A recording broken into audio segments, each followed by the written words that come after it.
Bonjour à toutes et à tous. Au Cameroun, il existe une tragédie silencieuse. Elle ne crie pas, elle ne brûle pas. Elle ne fait pas la une des journaux, mais elle tue. Chaque jour. C'est l'indifférence. C'est la solidarité sélective. C'est cette étrange habitude que nous avons prise. Nous laissons mourir les vivants, puis nous honorons les morts.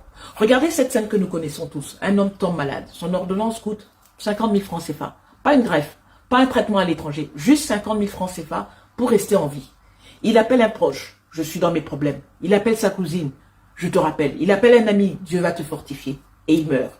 Parce qu'au Cameroun, la frontière entre la vie et la tombe tient parfois à 50 000 francs CFA. Mais c'est après sa mort que commence le paradoxe le plus cruel.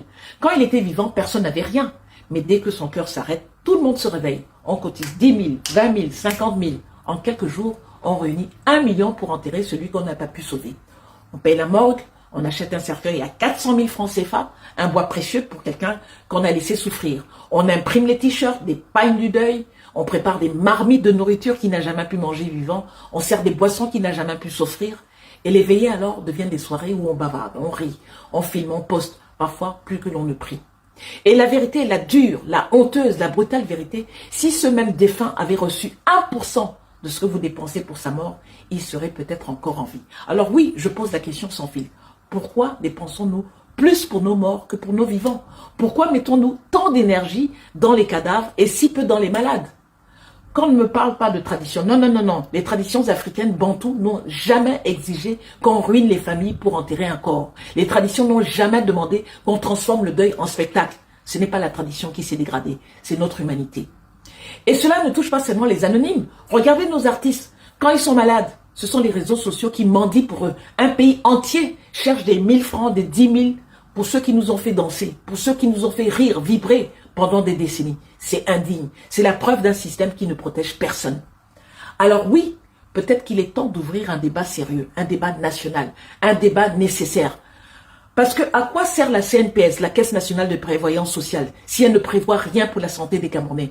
Ne serait-il pas temps que la CNPS crée enfin une véritable carte de prévoyance maladie, accessible à tous, travailleurs ou pas, salariés ou pas, artistes, commerçants, moto-taximens, étudiants, parents au foyer?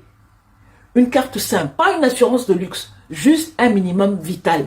Se soigner pour les maladies courantes, acheter des médicaments, aller à l'hôpital sans supplier la famille, vivre sans dépendre des réseaux sociaux pour rester vivant. Parce qu'un pays où l'on enterre dans le faste, mais où l'on soigne dans la misère, ce pays doit se regarder dans le miroir. Oui, il faut qu'on se dise la vérité. Le Cameroun est devenu un pays où la mort mobilise plus de solidarité que la vie. Nous cotisons plus facilement pour un cercueil que pour un traitement. Nous finançons les obsèques, mais jamais la survie. Nous pleurons bruyamment les morts, mais nous laissons les vivants souffrir en silence. Et ça, ce n'est pas le destin, ce n'est pas la pauvreté, ce n'est pas la fatalité. C'est un choix, notre choix. Un choix de société où la maladie est individuelle, mais l'enterrement est collectif. Un choix où la dignité humaine dépend de l'émotion du moment. Un choix où nous avons accepté de devenir une nation présente à la morgue, mais absente à l'hôpital. À un moment donné, il faut choisir. Soit on continue à enterrer les vivants avant leur mort, soit on construit enfin un système qui protège les Camerounais pendant qu'ils respirent encore. Parce qu'un pays qui ne soigne pas ses enfants n'a pas le droit de pleurer ses morts. Un pays qui laisse mourir ses artistes n'a pas le droit de chanter à leurs funérailles. Un pays qui investit dans la mort plutôt que dans la vie, ce pays n'est pas en deuil. Ce pays est en danger. Et si nous ne réagissons pas maintenant, demain ce sera encore un frère, une sœur, un parent, un enfant qui mourra faute de 50 000 francs CFA. Mais que nous enterrons à coups de millions.